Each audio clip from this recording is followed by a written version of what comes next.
gising ah. Good morning, Yuna. Good morning din sa... Huwag kang magulat, araw-araw niyang ginagawa yan. Ano nga bang uling tawag dyan? Sandali. Grooming to. Grooming ang tawag dito, siya nga. Kailangan magpapogi rin ng mga lalaki. Yuna. Ang totoo kasi niyan, isa ako artista. Actor ako. Wow, artista ka pala. Ang galing, di ko yun alam ah. Tawag mo sarili mong artista. Palagi ka lang naman extra tapos wala ka man lang linya. Wow, ang bait mo talaga sa akin, no, Writer Bong. Ibang klase ka rin. Kung ganun, writer ka? Wow, anong mga sinusulat mo? Actually, novels ang sinusulat ko. Gumagawa rin ako ng online novels, pero pagiging scriptwriter ang pangarap ko. Scriptwriter, asa ka. Kung kaya mo lang magsulat ng mga resume para sa mga tao. Alam mo ba, may isang beses na gumawa siya ng speech para sa isang bata. At alam mo kung anong kapalit?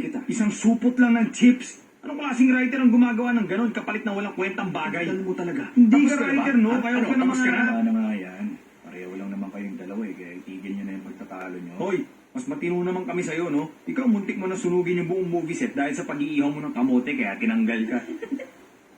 Ba't mo naman naungkat yan? Patatas yun, hindi kamote. Oo nga. Pero ikaw pa rin nagsimula na sunog. Hindi, magkaibang bagay yun. Ang kamote! Kamote yun! Ang patatas! Patatas! Hindi na mahalaga yun! Sunog ang pinag-uusapan natin! Ibang patatas sa kamote! Ano ba problema nyo? Umagang-umaga kayo kayo sunog sa usapan na lang. Pareho yun! Pareho ang hihinga sa pag-uusapan nyo! Pinakausap ko lang pala! Hindi na kayo nagkakaintindihan! Kaya kayo Grabe, para kayong mga bata. Pasensya ka na ha. Ganyan ang mga lalaki rito eh. Kaya weird. Ha! Ano? Weird kami? Anong tingin mo sa sarili mo? Ikaw pinaka-weird dito, Chewbacca. Chewbacca? Ano naman yun? Hindi mo ba alam yun? Yung mabuhok na creature dun sa Star Wars. Sandali lang. Si Chewbacca.